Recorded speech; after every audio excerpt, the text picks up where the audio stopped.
Vijay. Sir good evening అండి. మీకు panel సభ్యులకి, వి 99 వీక్షకులందరికీ గుడ్ కూడా ఈవినింగ్. శుభ ఎందుకు సాయంత్రం. జగన్మోహన్ రెడ్డి గారి పథకాలన్నీ కూడా, ఆయన ఆలోచనలన్నింటినీ కూడా మీరు తూచా తప్పకుండా పాటిస్తున్నారు?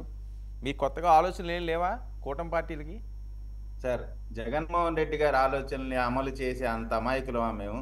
జగన్మోహన్ రెడ్డి గారి ఆలోచన వల్లే కదా 11 సీట్లకు పరిమితం అయ్యారు.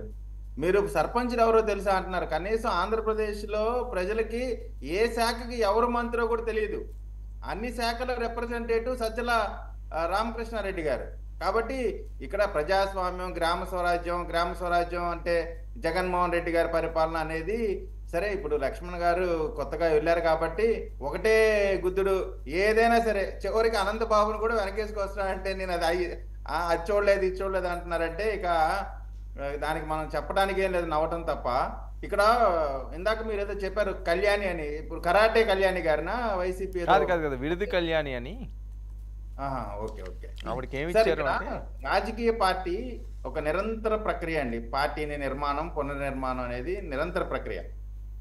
జగన్మోహన్ రెడ్డి గారు కూడా మీరు అన్నట్టు, మేడం గారు అన్నట్టు కూడా పార్టీని పునర్నిర్మాణం చేసేటప్పుడు నష్టపోయినప్పుడు, ఎన్నికల్లో ప్రజల చేత చిత్కరించబడినప్పుడు మనం ఏ విధంగా ముందుకెళ్ళాలి, పార్టీలో ఉన్న నాయకులు వాళ్ళ యొక్క మానసిక పరిస్థితి ఎట్లా ఉంది, వాళ్ళని ఎలా ఎంకరేజ్ చేశాము, దానివల్ల ఏం నష్టం జరిగింది అనేది అనలైజ్ చేయకుండా గోరంట్ల మాధవ్ కానీ, లేదు అనంతబాబు కానీ, అంబటి రాంబాబు గారు కానీ, అంబటి రాంబాబు గారు కాల్ రికార్డ్ గంట అరగంట అనేది జరిగింది కదా, అది జరిగిన తర్వాత మంత్రి పదవి ఇచ్చారు.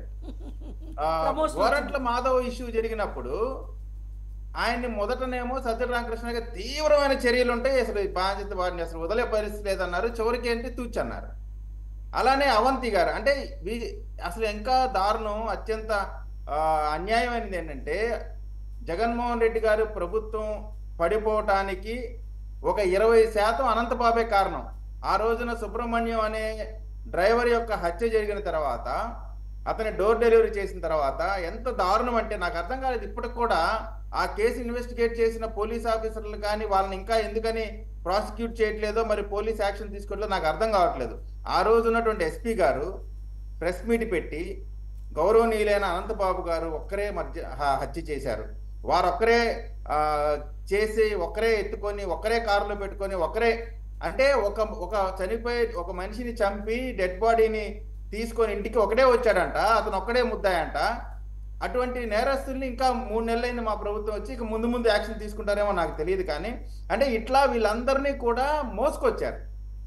ఎన్నికలకు ముందు ఏం చెప్పారు, ఎమ్మెల్సీని పార్టీ నుంచి సస్పెండ్ చేసామన్నారు. అతని పాటే జగన్మోహన్ రెడ్డి గారి బస్సులో ఎక్కి వచ్చాడు. మొన్న ఎలక్షన్లు ఓడిపోయిన తర్వాత కూడా రివ్యూలో కూడా మొదటి వరుసలోనే అనంతబాబును కూర్చోబెట్టుకున్నారు. నేను ఎందుకు చెప్తున్నాను ఈ సందర్భాలన్నీ అంటే, ఏ రాజకీయ పార్టీ అయినా తన తప్పులు తెలుసుకొని పునర్నిర్మాణం చేసుకుంటది.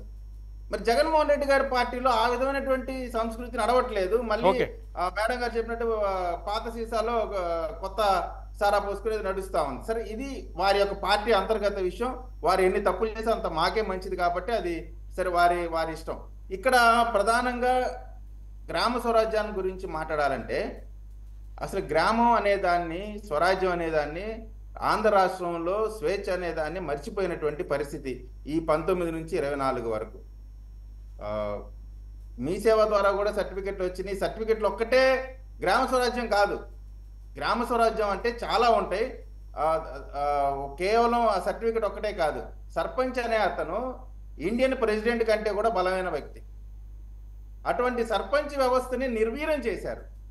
మన మన మన పవన్ కళ్యాణ్ గారు చెప్పారు, గ్రామ స్వరాజ్యం బలంగా ఉంటేనే ఎన్ని లక్షల కోట్ల అప్పు ఉన్నప్పటికి కూడా ఆ అప్పుని తీర్చే సత్తా గ్రామాలకు ఉందని చెప్పారు. కాబట్టి ఇప్పుడు పవన్ కళ్యాణ్ గారి మంత్రిత్వ శాఖకు సంబంధించి ఆయన చేసినటువంటి కార్యక్రమాలకు సంబంధించి ఖచ్చితంగా మనందరం కూడా హర్షించాల్సిందే. వారు చేసినటువంటి మంచి పనులకు మనం అందరం కూడా సహకరించాలి. ఇంకో ప్రధానమైనది ఇవాళ డిబేట్ అత్యంత ప్రధానమైనది అండి, పోలీసు ఈ గూండా యాక్ట్ కి సంబంధించి చెప్పారు. అందరూ కూడా స్వాగతిస్తా ఉన్నారు.